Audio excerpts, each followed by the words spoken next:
अस्सलाम वालेकुम, welcome back to my channel. आज मैं आप सबके लिए बीफ निहारी की एक बहुत ही मज़े की रेसिपी लेकर आई हूँ। होममेड निहारी मसाले के साथ आज हम ये बीफ निहारी बनाएंगे जो कि बहुत ही ज़्यादा मज़े की बनती है। रेसिपी स्टार्ट करते हैं। सबसे पहले हम निहारी मसाला बनाएंगे। 3 टेबल स्पून ज़ीरा, 4 टेबल स्पून साबित धनिया, 2 टेबल स्पून सौंफ, 3 बड़ी इलायची ली है मैंने, 3 दालचीनी के टुकड़े लिए हैं, 4 तेज़पत्ते लिए हैं, 1 टेबल स्पून काली मिर्च, 3 बादियान के फूल,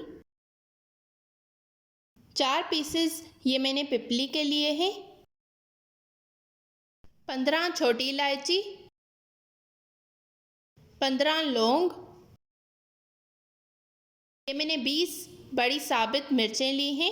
इन सारे मसालों को हमें ड्राई रोस्ट करना है जब तक मसालों से एक अच्छी सी खुशबू आने लगे। मसालों को मैंने ड्राई रोस्ट कर लिया है। अब मैं इन्हें ग्राइंड करूंगी। सारे मसालों को मैंने अच्छी तरह से ग्राइंड कर लिया है। अब मैं इसमें बाकी मसाले डालूंगी। हाफ टेबल स्पून सौंठ का पाउडर मैंने लिया है जिसे ड्राई जिंजर भी बोलते हैं, हाफ टी स्पून जायफल पाउडर, हाफ टी स्पून जावित्री पाउडर, 3 टेबल स्पून कश्मीरी लाल मिर्च, 2 पिंच हल्दी। इन सारे मसालों को अच्छी तरह से मिक्स कर देना है। कश्मीरी लाल मिर्च से एक बहुत ही अच्छा कलर आएगा आपकी निहारी में। मैंने प्रेशर कुकर में 1.5 कप कुकिंग ऑयल लिया है, 2 मीडियम साइज़ के प्याज लिए हैं, इन्हें हल्का सा मैंने फ्राई करना है। अब मैं इसमें बीफ डालूंगी। मैंने तकरीबन 2 kg बीफ लिया है जिसकी मैंने बड़े बड़े पीसेस करवा लिए थे। ये आप देख सकते हैं। इसे मैंने अच्छी तरह से वॉश कर लिया है। अब इन बीफ को मैंने इस प्याज में डाल दिया है। बीफ को अच्छी तरह से भूनना है जब तक इसका सारा पानी ड्राई हो जाए। ये मैंने एक नली भी इसमें डाल दी है। आपको मेरी ये रेसिपी पसंद आ रही है तो इस वीडियो को ज़रूर लाइक कीजिएगा और शेयर कीजिएगा और कमेंट्स में अपना फीडबैक देना बिल्कुल मत भूलिएगा। ये मैंने 2 टेबल स्पून अदरक का पेस्ट और 2 टेबल स्पून लहसुन का पेस्ट डाला है, 1 टेबल स्पून नमक डाला है। अब मैं इसको अच्छी तरह से भूनूंगी जब तक ये पानी ड्राई हो जाएगा। अब मैं इसमें निहारी मसाला डालूंगी जो हमने अभी रेडी किया था।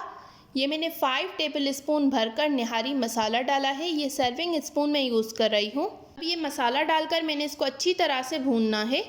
बहुत ज़्यादा आग पर आप इसको नहीं भूनिएगा वरना ये मसाला सारा जल जाएगा। मसाला मैंने अच्छी तरह से भून लिया है। अब मैं इसमें पानी डालकर कवर करके रख दूँगी। मैंने तकरीबन 2 लीटर के करीब इसमें पानी डाला है।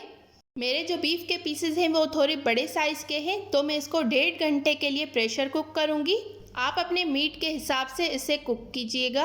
जब तक हमारा मीट गल रहा है तब तक हम नेक्स्ट स्टेप की तरफ चलते हैं। ये मैंने 3/4 कप आटा लिया है। इसमें मैंने हाफ कप के करीब पानी डालकर इसे अच्छी तरह से मिक्स कर लेना है। ये पेस्ट हम आगे निहारी में यूज़ करेंगे, निहारी को थिक करने के लिए। मेरे चैनल पर न्यू है तो मेरे चैनल को ज़रूर सब्सक्राइब करें इस तरह की और बहुत सारी न्यू रेसिपीज़ देखने के लिए। 1.5 घंटा हो गया है। मैंने कुकर का प्रेशर रिलीज़ कर लिया है। ये आप देख सकते हैं बहुत ही ज़्यादा अच्छी तरह से हमारा ये मीट जो है वो गल गया है। हमारा प्रेशर कुकर बहुत ही ज़्यादा डीप है तो इस वजह से मैं इसको किसी खुले बर्तन में ट्रांसफ़र कर रही हूँ। ये सारे मसाले के ऊपर जो ऑयल है वो मैं निकाल दूँगी। सारा बीफ मैंने इसमें डाल दिया है। अब मैं इसमें ये आटा डालूँगी जो मैंने रेडी किया था। अब मैं इसको 10 मिनट तक मीडियम आग पर पकाऊंगी। इससे जो आटे का कच्चापन होगा वो बिल्कुल ख़त्म हो जाएगा। ये निहारी बहुत ही ज़्यादा मज़े की बनती है। आप इस रेसिपी को एक बार ज़रूर ट्राई कीजिएगा। मैंने निहारी को 20 मिनट कवर करके पका लिया था। अब हमारी बीफ निहारी बिल्कुल रेडी हो गई है। ये आप देख सकते हैं। मैं इसको सर्व करूँगी। के ऊपर ये मैंने ऑयल डाल दिया है जो मैंने पहले निकाला था। बहुत ही ज़्यादा मज़े की ये निहारी बनती है। आप इसको एक बार ज़रूर ट्राई कीजिएगा। हरी मिर्चें भी डाल दी हैं, अदरक भी डाल दी है, ऊपर से ये फ्राई किया हुआ प्याज भी डाल दिया है। बहुत ही ज़्यादा मज़े की ये निहारी बनी थी। आप इस रेसिपी को एक बार ज़रूर ट्राई कीजिएगा। अगर आपको मेरी ये रेसिपी पसंद आई तो इस वीडियो को ज़रूर लाइक करें, शेयर करें और कमेंट्स में अपना फीडबैक देना बिल्कुल मत भूलिएगा। मिलते हैं एक नई वीडियो के साथ। तब तक के लिए थैंक यू फॉर वॉचिंग। अल्लाह हाफिज़।